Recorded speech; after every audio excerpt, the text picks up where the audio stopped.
Shalom, selamat berjumpa kembali dengan program Rumah Pengharapan dan Kesehatan. Saya Pendeta Samuel Simorangkir dari kantor Uni Indonesia Kawasan Barat Lantai 5. Senang bertemu dengan Anda dan hadir di studio bersama kita Saudara Daryl. Shalom pemirsa. Puji Tuhan. Dan kali ini pembicara istimewa kita adalah Stephanie Susanto. Stephanie Susanto adalah guru bahasa Inggris di Adventist English Conversation School. Beliau bersedia untuk menjadi berkat bagi pemirsa dan Tuhan akan gunakan dia menyampaikan firman Tuhan agar setiap rumah dapat menjadi pusat rumah pengharapan dan kesehatan. Stephanie Susanto. Shalom permisa. Puji Tuhan. Baiklah, sebelum kita mulai, kita akan undang Roh Kudus untuk memimpin kita dalam doa. Daryl, silakan berdoa. Oke, mari kita berdoa. Tuhan yang baik yang bertata dalam kerajaan surga, terima kasih ya Tuhan untuk segala berkat-Mu dalam kehidupan kami. Dan khususnya terima kasih Tuhan untuk waktu yang indah pada saat ini Tuhan. Kami boleh belajar sedikit dari firman-Mu Tuhan, terutama tentang kesehatan dan tentang keluarga Tuhan. Tuhan yang baik, sebagaimana Engkau memberkati lembaga ini pertama kali di Taman Eden Tuhan, dan ada membawanya setelah manusia berdosa Tuhan. Kiranya Kau berkati kami Tuhan, khususnya Stephanie Tuhan yang membawakan sedikit dari firman-Mu Tuhan, agar bisa disampaikan dengan kuat kuasa Engkau Tuhan, sehingga menjadi berkat buat kami dan terutama buat orang yang menyaksikannya Tuhan.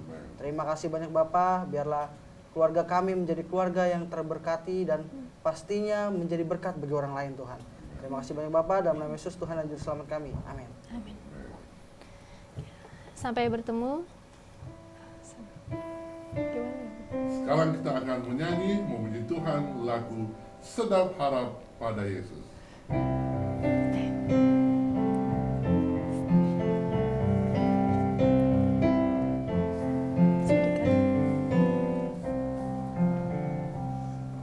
Sedap harap pada Yesus dan percaya firman-Nya, janjinya tiada berubah, demikianlah sabdanya.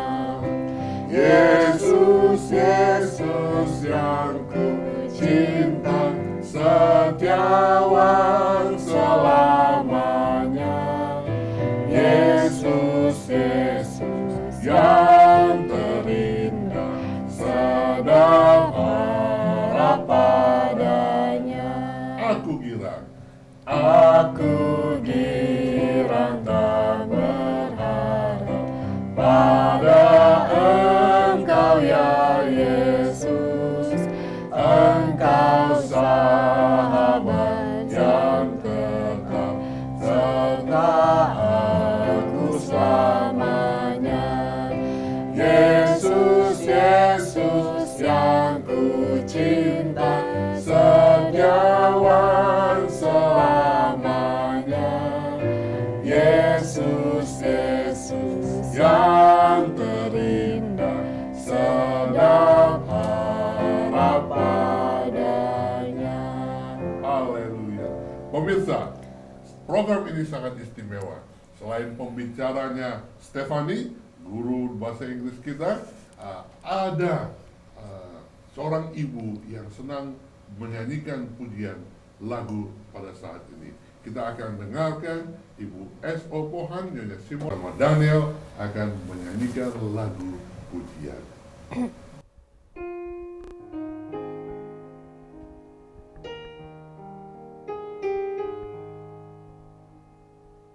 Once I stood in the night with my head bowed low in the darkness as black as could be,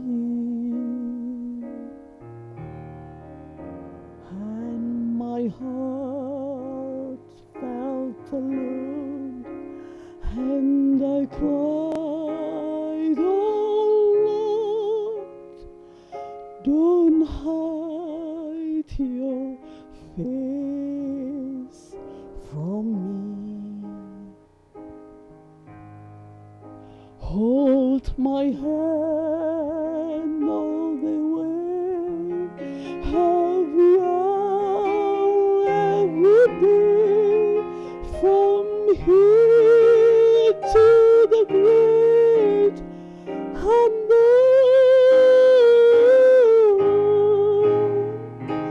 Take my hand, let me stand when no one stands alone.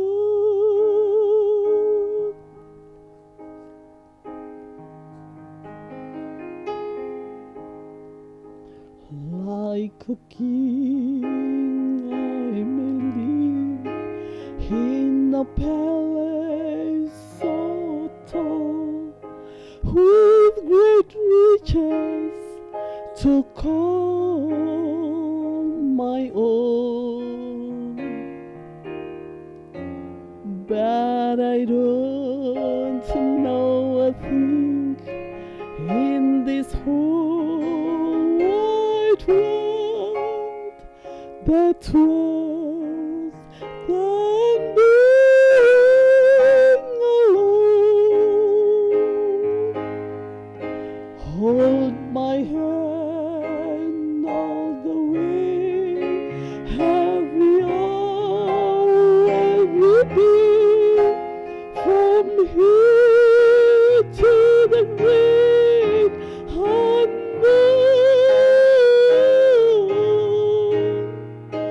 Take my hand, let me stand when no one stands alone. Take my hand, let me stand when no one stands alone.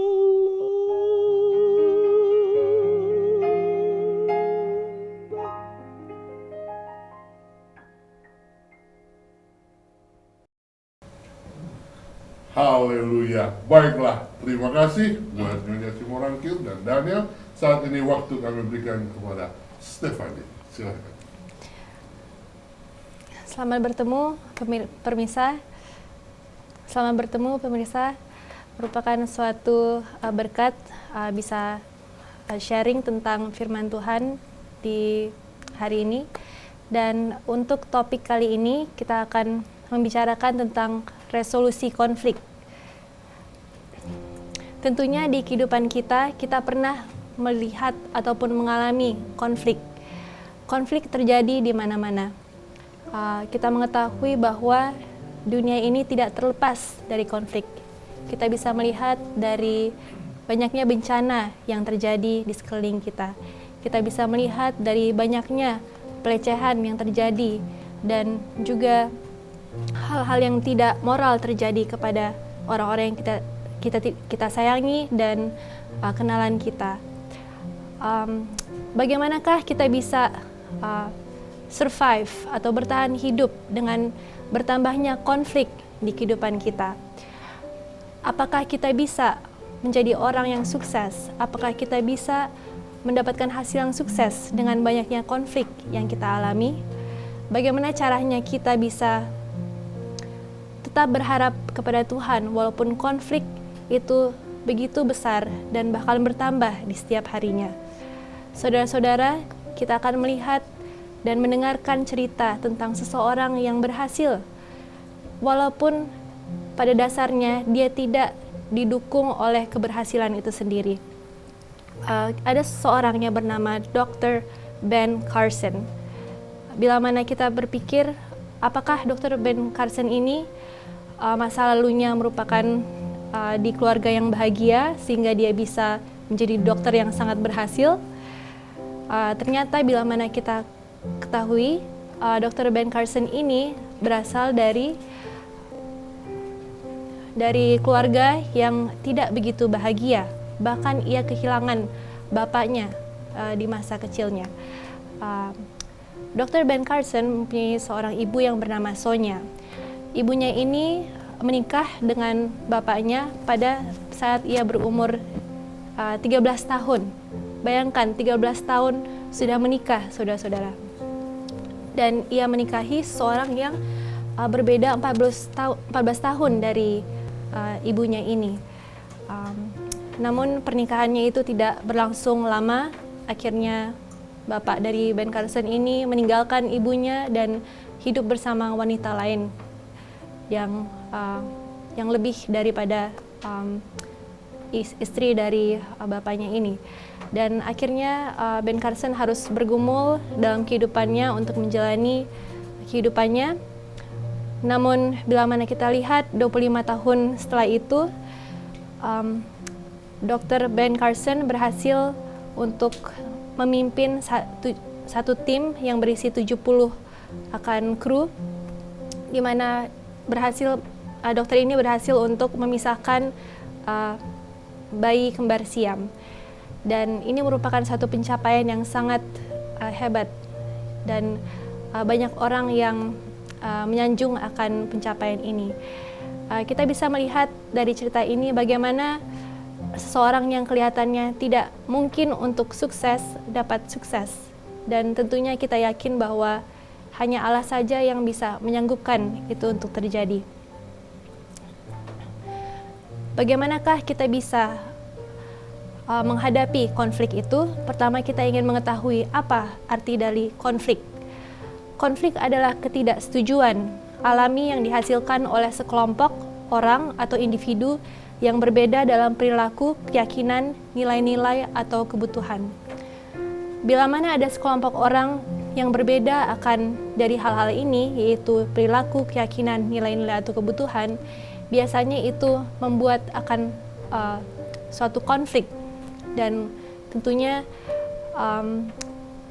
pada saat melalui konflik itu, terdiri juga suatu elemen yang akan timbul, yaitu adalah kemarahan. Kemarahan bukanlah suatu hal yang sehat bagi tubuh kita. Biasanya kemarahan itu dapat mengakibatkan naiknya kolesterol, meningkatnya penyumbatan, dan menurunkan sistem daya tahan tubuh.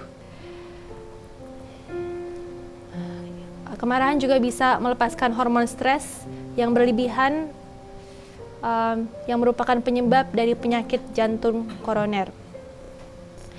Bila mana seseorang itu mempunyai sifat yang sering marah dan digabungkan juga dengan orang yang suka memanipulasi orang lain, ini merupakan suatu gabungan yang tidak terlalu sehat, karena ini akan membawa keluarga itu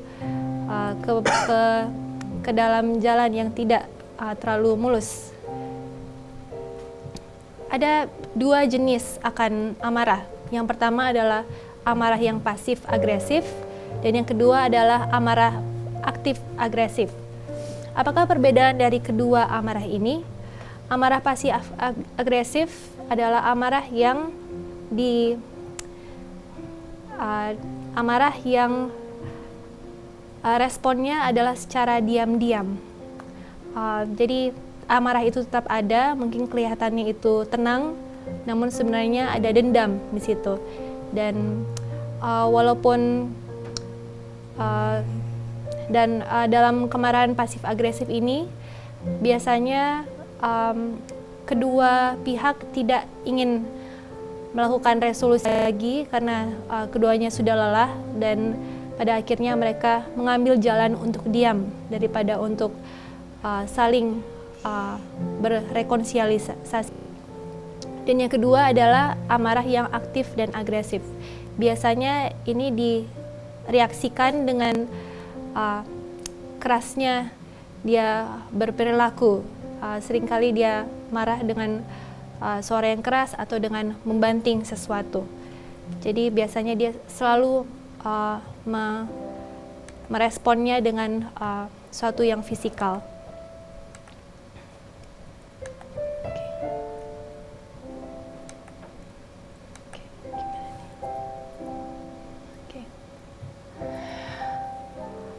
bila mana dalam rumah tangga konflik itu harus selalu dihindari.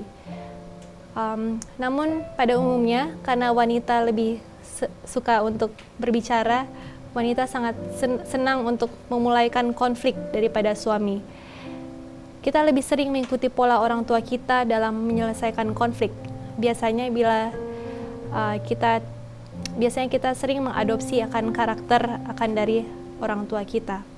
Dan karena itu diperlukan kebijaksanaan bagi anak-anak untuk mendoakan segala hal dalam dirinya agar dia bisa mencapai karakter yang lebih baik lagi. Dan ini merupakan satu hal yang tidak terjadi hanya dalam sesaat saja, tapi perlu akan seringkali banyak air mata dari kita sendiri agar kita bisa melepaskan akan karakter-karakter kita yang tidak sesuai dengan kehendak Allah.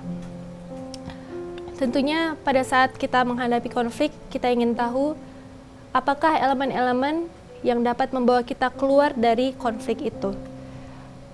Yang pertama adalah mengakomodasi, artinya adalah salah satu pihak menang dan salah satu pihak lagi kalah. Yang kedua adalah berkompetisi, yang satu menang dan yang satu lagi kalah. Dan yang ketiga biasanya ada juga yang mau mencoba untuk melarikan diri dari masalah itu. Tentunya ini bukanlah resolusi yang selalu benar. Seringkali pada saat kita melarikan diri dari sesuatu, ada sesuatu yang harus terkorbankan juga, dan banyak yang bisa disesalkan, namun banyak yang melakukan hal itu. Namun bagaimanakah kita bisa untuk mendapatkan solusi yang benar atas konflik itu, yang dapat menunjukkan ke perdamaian? Kita dapat untuk berkompromi. Mungkin dari antara kita berpikir, kenapa kita harus berkompromi? Tentunya bila mana kita memikir bahwa suatu hal itu benar, kita harus bertahan atas prinsip itu. Tentunya pemikiran itu sangat benar bila mana kita berbicara tentang kebenaran. Namun bila mana kita berbicara tentang hubungan satu sama lain, kita ingin dan kebanyakan harus berkompromi satu sama lain, agar pihak yang lain bisa menang di beberapa hal dan kita juga menang di beberapa hal, namun tidak sebanyak dari opponent kita, sehingga kita kalah dalam beberapa hal. Cara yang lain adalah untuk berkolaborasi, yaitu kita mempunyai solusi yang ya tidak terlalu menyenangkan, tapi itu sedikit solusi itu sedang-sedang saja. Cara yang lain yang kita dapatkan adalah untuk menyerahkan segalanya kepada kehendak Tuhan, di mana kita dapat mendoakan akan konflik itu. Kita dapat belajar untuk selalu berharap walaupun konflik itu sepertinya tidak berpengharapan. Dan kita juga bisa untuk selalu membaca Alkitab kita sehingga hidup kita selalu memikirkan akan surga yang akan datang. Tunggu. Tapi menarik ya pendeta ya. Kalau kita lihat tadi bagaimana konflik biasa ini khususnya acaranya tentang masalah keluarga ya tentunya. Tapi kalau kita lihat sudah berkeluarga kan dia? Iya. Jadi menariknya konfliknya seperti ini. Seakan-akan saya pernah mendengar sebuah tulisan dari seorang penulis terkenal. Dia berkata bahwa sebuah negara itu berasal dari sebuah keluarga. Jadi untuk menciptakan sebuah negara yang baik, sebenarnya keluarga itu harus baik sendiri seperti itu. Jadi kalau kita lihat bahwa setan sengaja menyerang pertama keluarga gitu, rumah tangga. Oleh sebab itu mungkin kadang-kadang di jemaat kompleks karena sebenarnya itu permasalahan keluarga, bukan sekedar daripada permasalahan jemaat itu sendiri ya. Kalau kita lihat bahwa memang setan menyerang keluarga ini sendiri karena kita tahu bahwa ini lembaga yang diberkati Tuhan sebelum hari Sabat itu sendiri ya kan. Betul. Gitu.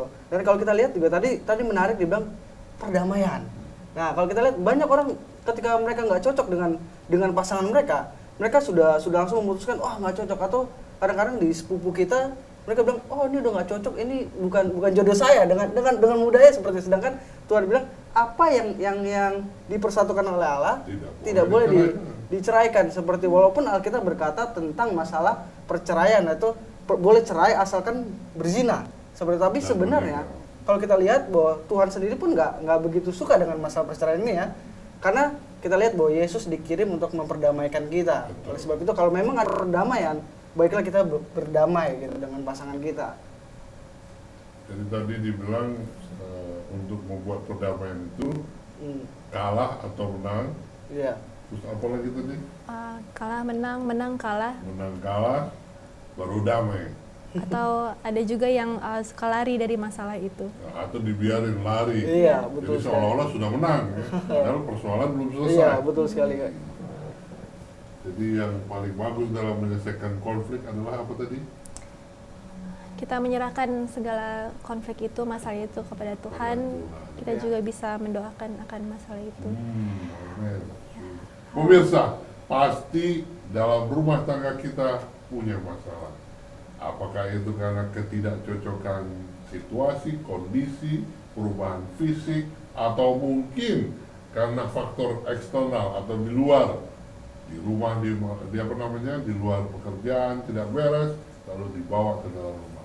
Serahkan semua itu kepada Tuhan, ya, sehingga kita bisa apa, selesaikan konflik. Wah, menarik sekali. Iya, betul sekali. Ya, sekarang. Ya, jadi kalau misalnya kita lihat konflik itu kebanyakan karena adalah konflik antara hubungan antara sesama kita. Saya ingin menceritakan suatu cerita. Ada seorang ibu. Ibu ini mendapatkan 2 mangkuk keramik dan 2 mangkuk keramik ini adalah keramik yang antik. Dia dapatkan dari sanak keluarganya yang tinggal di Eropa. Dan pada saat itu adalah saat Eropa komunis gitu. Jadi saudara saudaranya ini tidak hidup bebas di sana. Namun bagi ibu itu 2 mangkuk keramik ini sangat berharga baginya. Namun pada saat ia balik ke negaranya dan ada acara pernikahan, dia meminjamkan akan 2 mangkuk keramik itu. Pada saat dia meminjamkan itu, ternyata 2 mangkuk keramik itu sempat jatuh di pesta. Jadi pas Pecah. pecah dan dia mencoba untuk membetulkannya lagi tapi sudah tidak bisa. Karena itu ibu itu sangat menyesal. Namun suaminya melihat dan ia mencoba untuk mencari akan mangkuk keramik itu yang sama persis namun tidak didapatkannya. Susah. Dan untuk berminggu-minggu dan berbulan-bulan ibu ini merasa sangat kecewa memikirkan akan 2 mangkuk keramik itu. Namun pada suatu hari suaminya berkata kepada istrinya bahwa untuk apa engkau bersedih akan mangkuk keramik ini? Bukankah yang lebih penting adalah jiwa manusia daripada barang yang telah jatuh itu? Betul.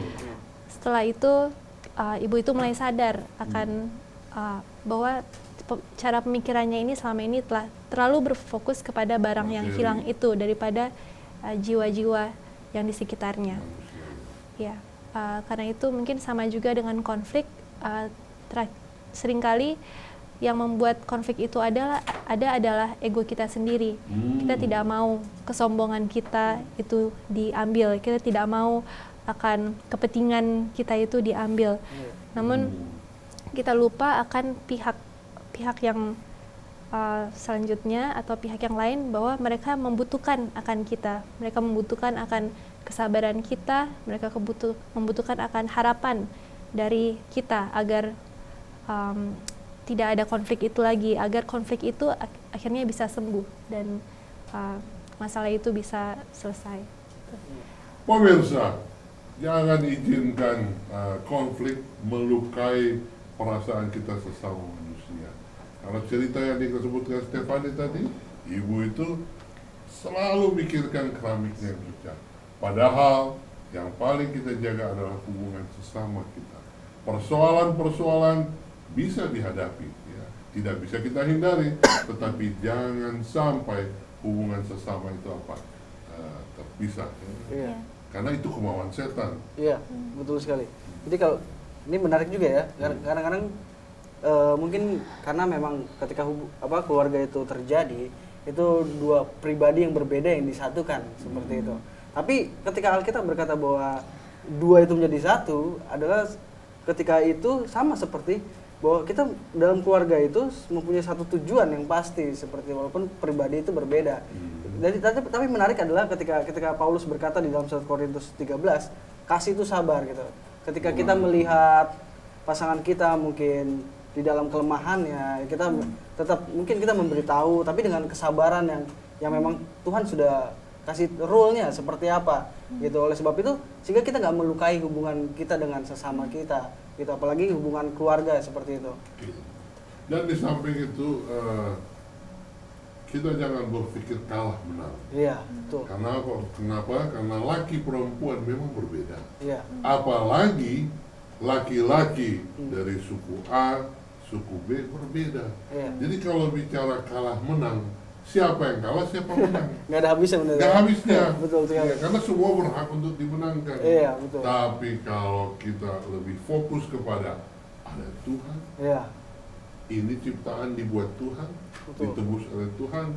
Nah, kalau ada konflik, berarti saya kembalikan kepada Tuhan. Iya. Tuhan yang menamaikan. Betul sekali. Amin. Pendeta, kalau saya boleh tambahkan Hmm, juga, silakan. seringkali kan kita mempunyai standar di kehidupan kita. Standarnya adalah begini, begini, dan begini. Namun bila mana kita menemukan bahwa ternyata ada standar yang berbeda dengan kita, dan kita menemukan bagaimanakah kita bisa beresolusi dengan standar itu. Kadang-kadang saya suka merenungkan tentang pengorbanan Tuhan Yesus. Tentunya Tuhan Yesus itu dulu tinggalnya di tempat yang sangat semuanya adalah kedamaian di surga. Tapi kenapa ia mau datang ke dunia ini?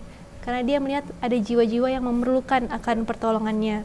Bila mana ia tidak bertahan dengan standar surgawinya itu, karena itu dan tidak menyatakan kasihnya kepada kita, tentunya kita akan selama-lamanya hilang. Dan dia nggak mau turun. Iya, betul sekali. Jadi untuk supaya mencegah konflik, kita harus rela meninggalkan standar kita, Betul sekali. Iya. gengsi kita, Iya, jadi kebenaran kita. Ah, Iya. jadi kalau dilihat memang harus ada mengalah pendeta ya di antara satu sama lain gitu. Sebagaimana Kristus mau memperdamaikan gitu kita dengan Allah.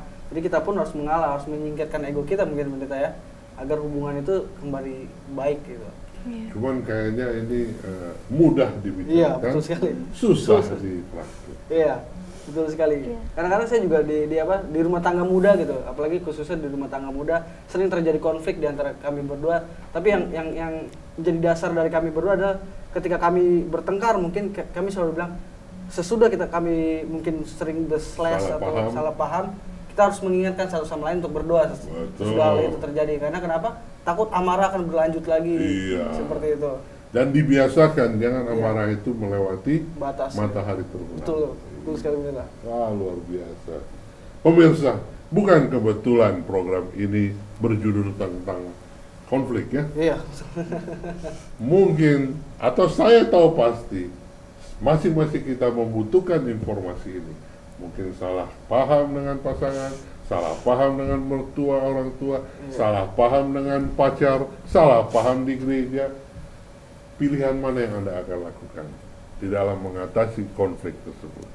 Saya percaya informasi yang baru disampaikan oleh Saudari Stefani itu dapat menolong pemirsa untuk bijak mengikutinya.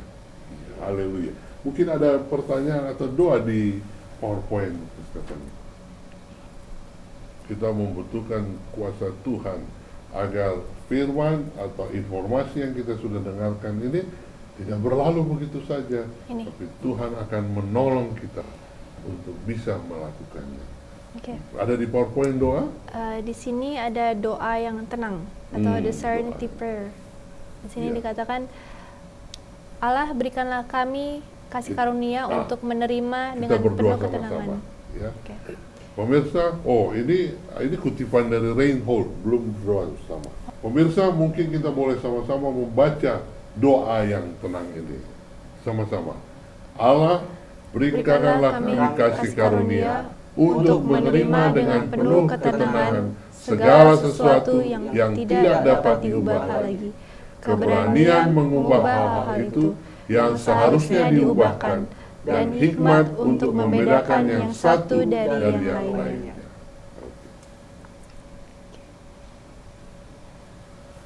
Ini ada juga beberapa pertanyaan yang Ya. kita bisa diskusikan. Bagian apakah yang dimainkan oleh iri hati dalam memulaikan konflik? Oke, pertanyaannya boleh ditunjukkan di screen supaya pemirsa boleh lihat. Apa tadi mungkin belum diperhatikan? Bagian apakah yang dimainkan oleh iri hati dalam memulaikan konflik? Oh, bagian apa? Iya. Iya. Gara-gara iri hati akhirnya jadi konflik. Betul sekali. Apa itu, Bella? Jadi kalau kita melihat menarik ya, konflik, kalau kita sebelum kita berlanjut tentang konflik keluarga, kita pertama kali ngeliat konflik pertama kali terjadi di alam semesta ini di surga. Bagaimana pertama kali malaikat atau Lucifer itu sendiri, dia memulai konflik dengan iri hatinya. Nah, Ya kan, dengan iri hati dia cemburu kepada Kristus seperti itu. Jadi kalau kita lihat bahwa sebenarnya konflik dimulai dari pernyataan itu, konflik dimulai ada ketika sesuatu tidak berdasarkan apa keinginan kita. Nah, seperti hingga kita terjadi konflik atau orang tidak mengerti apa yang keinginan kita. Jadi semua berpusat pada diri sendiri. diri sini berarti bagian Iya. selfish, Iya, betul sekali. bagian cinta diri Iya, betul yang sekali. menyebabkan kita apa? Konflik seperti itu. Makanya mulai sekarang kita harus belajar mencintai orang lain. Iya, betul sekali. Jangan hanya mencintai diri sendiri. Iya. Yang kedua tadi apa pertanyaannya? Jalan terbaik bagaimanakah yang Anda miliki untuk menyelesaikan konflik? Jalan terbaik yang bagaimana untuk menyelesaikan konflik? Mungkin salah satunya adalah untuk mengidentifikasikan keinginan kita itu sebenarnya apa sih? Identifikasikan apakah alasannya karena cinta diri Iya. atau alasannya karena memang orang lain yang membuat kita salah. Iya. Jadi belajar untuk memahami di mana letak kesalahan, asal mula daripada konflik tersebut. Haleluya. Yang berikut, Apakah beberapa akibat yang membahayakan kesehatan yang dihasilkan konflik? ternyata pemirsa, hati-hati. Ada konflik yang bisa membahayakan kesehatan. Iya. Betul sekali. Apa kira-kira? Banyak orang yang depresi, yang stres karena konflik itu. Jadi Depresi, Iya. stres, Stres. nggak kuat, nggak kuat dia menghadapi ya. Iya. Jadi bahaya juga itu, stres. Betul sekali. Kalau kita lihat konflik itu membuat kita nggak tenang ya, ternyata ya. Jadi seperti stres, marah-marah. Jadi membuat kita nggak berfokus pada tujuan kita. Betul. Gitu. Oke. Yang berikut apa itu? Berikut ini ada beberapa refleksi personal yang dapat kita meditasikan sendiri. Pemirsa, mari kita periksa diri kita sehubungan dengan pelajaran yang baru saja disampaikan Tuhan melalui siaran ini. Refleksi, apa kata di refleksi saat ini? Apakah Anda memiliki konflik yang tidak terselesaikan dalam kehidupan Anda? Keterampilan resolusi konflik yang bagaimanakah yang akan Anda gunakan untuk menyelesaikan masalah itu demi kebaikan bagi semua yang terlibat? Nah, pemirsa, apakah Anda masih memiliki konflik? Kalau masih, mau bagaimana Anda mengatasinya? Ya. Terkadang Tadi terkadang sangat sulit ya kita menemukan akan konflik itu karena seringkali kita menutupinya dengan berbagai macam hal. berarti Kita harus keterbukaan ya. kita menutupinya dengan kesenangan yang sementara. Tapi mungkin perlu doa yang sangat kuat untuk menemukan apa sih sebenarnya konflik itu. Mungkin konflik itu sebenarnya sudah terjadi lama dalam hati kita, namun kita tidak pernah Pencetusnya bawa sekarang. itu. Ya. Iya, bagus. Oke. Jadi kita harus identifikasikan ya konflik yang tidak terselesaikan. Karena itu jadi pemicu untuk konflik-konflik yang lain. Tuh. Tadi yang kedua apa? Pertanyaan kedua adalah dari blok manakah Anda dari cara pemecahan masalah dan komunikasi yang efektif? Langkah penting apakah yang dapat Anda ambil untuk melakukan sesuatu terhadap hal ini? Ya, di bagian mana kita untuk menyelesaikan masalah itu? Konfliknya bagaimana? Dari blok manakah? Ya. Atau model konflik yang bagaimana kita mau buat dalam menyelesaikan masalah tersebut? Baiklah.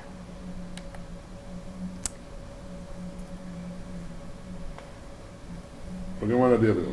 Kalau kita lihat sebenarnya konflik itu terjadi karena mungkin salah satunya pencetusnya adalah hubungan atau hubungan yang tidak baik ya, bisa dibilang, atau berkomunikasi kita yang kurang tepat dengan pasangan kita, sehingga terjadi konflik atau tidak kesalah mengertian di antara satu pasangan dengan pasangan yang lain gitu, sehingga yang satu bilang, oh kamu sih nggak memahami saya, atau kamu yang tidak mengetahui saya. Itu mungkin terjadi karena kita kurang komunikasi dengan pasangan kita, mengakibatkan konflik itu terjadi. Sebenarnya hal itu hal kecil, cuman karena masalah komunikasi yang kurang. Iya, Gitu. saya setuju. Sebenarnya selama kita hidup, apalagi kalau misalnya kita sudah memasuki umur yang dewasa, kita sebenarnya telah mempelajari tentang kasih Tuhan. Kita mempelajari kasih Tuhan dari alam, dari alam yang bersaksi akan begitu besarnya kasih Tuhan dalam kehidupan kita. Jadi sebenarnya kita mengetahui itu. Iya, betul sekali. Dan tentunya kita mendapatkan itu. Namun ya seperti yang Derry katakan, bagaimana cara kita mengkomunikasikannya yang kadang-kadang pasangan kita tidak terlalu mendapatkannya. Itu yang mungkin satu. Jadi bagaimana mengkomunikasikan yang benar? Ya, betul juga ya. Tapi kadang-kadang saya juga selalu berpikir untuk diri saya sendiri. Saya selalu berpikir kalau komunikasi atau hubungan saya kurang baik dengan seseorang, pasti ada yang salah dengan hubungan saya dengan Tuhan itu sendiri. Karena kalau hubungan saya dengan Tuhan itu baik, pasti komunikasi saya dengan orang lain pun itu akan menjadi baik. Jadi memang intinya ke Tuhan. Iya, betul sekali. Intinya ke Tuhan. Makanya pemirsa, apapun masalah, kalau sudah Tuhan kita hadirkan di dalam kehidupan kita, konflik itu akan dapat apa? Teratasi. Teratasi. Betul sekali. Pemirsa, sambil kita renungkan firman Tuhan atau pelajaran yang baru saja kita pelajari dan dengar bersama, kami mengundang Anda untuk mendengarkan lagu pujian bagi Tuhan yang dibawakan oleh saudara adik kita Robin Purba bersama Daniel Simorangkir. My peace I give unto you. It's a peace that the world cannot give. It's a peace that the world cannot understand. Peace to know, peace to live. My peace I give unto you. My love I give unto you. It's a love that the world cannot give. It's a love that the world cannot understand. Love to know, love to live. My love I give unto you. Haleluya, puji Tuhan untuk lagu yang indah yang dibawakan oleh adik kita Robin Purba bersama Daniel. Baik, mungkin kesimpulan boleh disampaikan oleh Stephanie, tujuan daripada program ini sehingga kita boleh mendapatkan ke pelajaran yang baik. Oke, jadi kesimpulan yang kita dapatkan untuk hari ini untuk resolusi konflik adalah saya akan mencoba keterampilan resolusi konflik yang baru ketika menghadapi ketidaksetujuan dalam konflik. Saya sangat waspada terhadap konflik antara baik dan jahat dan memilih untuk berada di pihak Allah. Amin, itulah tujuannya. Kita harus waspada, ambil tekad, berada di tempat yang benar, dan kedepankan Tuhan ya untuk menolong kita. Saya percaya kita butuh kuasa Tuhan untuk melakukan ini ya. Harus waspada terhadap konflik baik dan jahat, dan juga kita harus coba keterampilan resolusi konflik yang baru saja kita terima dari presentasi yang dilakukan oleh ibu guru kita Stephanie. Baiklah, kita akan akhiri program ini dengan berdoa. Stephanie kami undang untuk pimpin kita dalam doa. Baiklah, mari kita tunduk kepala dalam doa. Ya Allah Bapa kami yang berada dalam kerajaan surga, kami bersyukur ya Bapa atas kesempatan ini ya Bapa. Kami juga bersyukur karena Engkau telah memberikan kepada kami jalan keluar melalui anak-Mu yang tunggal Yesus Kristus. Kami bersyukur karena semuanya telah Engkau berikan kepada kami ya Bapa, sehingga kami bisa mengetahui akan jalan keselamatan itu. Namun dalam segala konflik yang kami jalani sekarang, kami hanya meminta agar Engkau dapat memberikan kepada kami kesabaran, dapat memberikan kepada kami pikiran yang jernih agar kami dapat melaluinya dengan kekuatan-Mu saja. Kami berdoa bagi permisa yang mendengarkan akan tayangan ini, agar mereka dapat dikuatkan dan mereka dapat menemukan dan mereka mendapatkan bahwa Engkau mengasihi mereka dalam kehidupan mereka. Terima kasih ya Tuhan atas berkat-Mu dalam kehidupan kami. Dalam nama Yesus kami berdoa. Amin. Amin. Pemirsa, sampai di sini acara kita, dan kita berharap akan bertemu di program yang sama dengan judul yang berbeda. Tuhan memberkati. Sedap harap pada Yesus dan percaya firman-Nya. Janjinya tiada berubah, demikianlah sabdanya. Yesus, Yesus yang ku cinta, setiawan selamanya. Yesus, Yesus yang terindah, sedap harap padanya. Aku girang dan berharap pada Engkau ya Yesus. Engkau sahabat yang tetap serta aku selamanya. Yesus, Yesus yang ku cinta, setiawan selamanya. Yesus, Yesus yang terindah, sedap